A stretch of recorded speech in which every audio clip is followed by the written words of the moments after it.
آقا دیدید خارجی‌ها در مورد ایران چه فیلمایی ساختن؟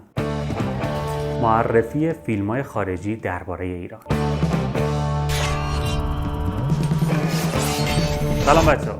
امروز قراره یه لیست خفن از فیلم‌های خارجی که مستقیم یا غیر مستقیم به ایران و فرهنگش اشاره داشتن بهتون معرفی کنم. بعضی از این فیلم‌های خفن معروفن، بعضی‌هاشون بحث برانگیزن و بعضی‌ها هم واقعاً دیدنی. پس تا آخر ویدیو همراه من باشید و یادتون نره لایک کنید، سابسکرایب کنید و کامنت بذارید که کدوم فیلم براتون جالب‌تر بود.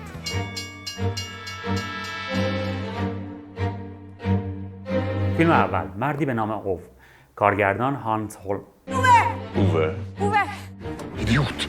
داستان این فیلم آشنایی اتفاقی خانواده ایرانی توی سوئد با یه مرد سوئدی بداخلاقه. یکی از کاراکترهای مهم فیلم که یه زن ایرانیه به زندگی اوو رنگ و روح تازه‌ای میده. این فیلم نشون میده که مهاجرا چجوری میتونن نقش مثبتی تو زندگی بقیه داشته باشن.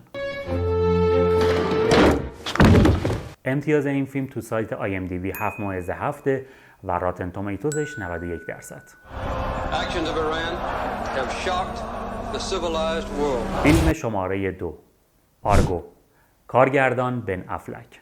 موضوع این فیلم درباره گروگانگیری سفارت آمریکا تو تهران و عملیات نجاتیه که با یه داستان ساختگی سینمایی انجام میشه.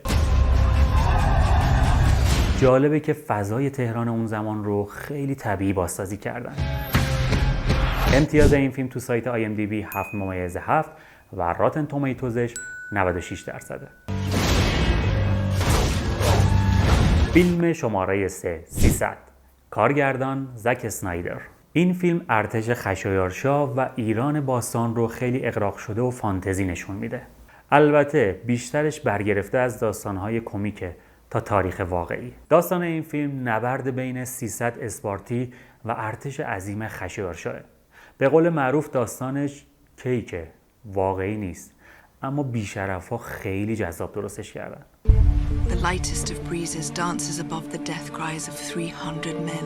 امتیاز IMDbش 7.6 و راتن تومیتوزش هم 61%. از این فیلم قسمت دومش هم به اسم 300 ظهور یک امپراتوری ساخته شده که نسبت به قسمت اولش خیلی ضعیف‌تره. This is your fault, Behrani. You have done this. فیلم شماره 4، خانه ای از شنومه، کارگردان وادیم پرلمان. داستان این فیلم تو دهه 90 میلادی در مورد یه سرهنگ نیروهوایی شاهنشاهی ایرانیه که بعد از انقلاب 57 همراه با همسر و پسر نوجوانش به آمریکا مهاجرت میکنن و برای ادامه زندگی مجبور میشن کارهای سختی رو انجام بدن. I lived here and you stole this house from me. اونا با دیدن آگهی حراجی یه خونه تو نزدیکی ساحل میرن و اونو میخرنش. اما همین خونه ساده زندگیشون رو به فنا میده. جالبه بدونید که تو این فیلم شهره آقداشلو بی‌نظیر بازی میکنه و تو بخش بهترین بازیگر زن نامزد دریافت جایزه اسکار میشه. IMDbش 7.5 و راتن تومیتوزش 75%. فیلم شماره 5، پزشک، کارگردان فیلیپ اشتولتزل. این فیلم سفر یه پسر انگلیسی به ایران برای یادگیری پزشکی از ابن سینای بزرگ رو روایت میکنه. این فیلم دوران طلایی علم و فرهنگ ایران رو به خوبی نشون میده. IMDbش 7.2 و راتن تومیتوزش 74%. The gods have a plan for you, a destiny. فیلم شماره 6، شاهزاده پارس، شنهای زمان، کارگردان مایک نیوول. این فیلم تاریخی و افسانه‌ای در مورد حمله شاهزاده ایران به شهر علموته. تو این فیلم جذاب و اکشن بازیگر بزرگ آمریکایی یعنی جیک جینلهال نقش شاهزاده ایرانی رو بازی کرده. البته این فیلم از نظر تاریخی هیچ ارزشی نداره چون این مغولا بودن که به قلعه علموت حمله کردن و اونجا رو ویرون کردن، نه ایرانی‌ها. Take it there, Dastan. IMDb 6.6 و راتن تومیتوزش یه کمی پایینه، 37%. Specifically one that will measure the rotation of the earth around the sun down to the 11th decimal point. فیلم شماره 7، میراثدار، افسانه عمر خیام، کارگردان کیوان مشایخ. این فیلم فانتزی اما جذاب درباره دو نفر از بزرگترین آدم‌های تاریخ چند هزار ساله ایرانه. خیام شاعر بزرگ و حسن صبح فرمانده فرقه حشاشیون. با اینکه داستان این فیلم ساختگیه اما روایتش جالبه. تو راتن تومیتوز امتیاز 41% داره و IMDb 6.4. In 1984, Betty Mahmoudi's husband took her and her daughter to Iran. فیلم شماره 8 بدون دخترم هرگز. کارگردان برایان گیلبرت. داستان این فیلم برمیگرده به انقلاب 57. تلاش یک مادر آمریکایی نشون میده که همراه دخترش میخوان از ایران فرار کنن. IMDb 6.4 و راتن تومیتوزش 53%. Gather round. We're celebrating. فیلم شماره 9 سپتامبرهای شیراز. کارگردان وین بلر. این فیلم داستان جواهرشناس ثروتمند یهودی ایرانیه که زمان انقلاب تلاش میکنه خودش و خانواده‌اش از دست انقلابیون جون سالم به در ببرن.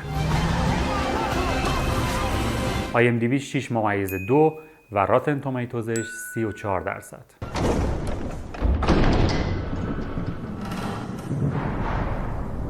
فیلم شماره 10 یک شب با پادشاه.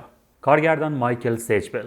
توی این فیلم خشایارشاه بعد از بیرون کردن ملکه از کاخ دستور میده که از همه ایالت‌های ایران دخترای زیبا و شایسته رو پیشش ببرن که در نهایت از میون همه اونا استر رو انتخاب میکنه و ماجراهایی که بعدش اتفاق میفته. IMDb 6.1 و راتن تومیتوزش 21%.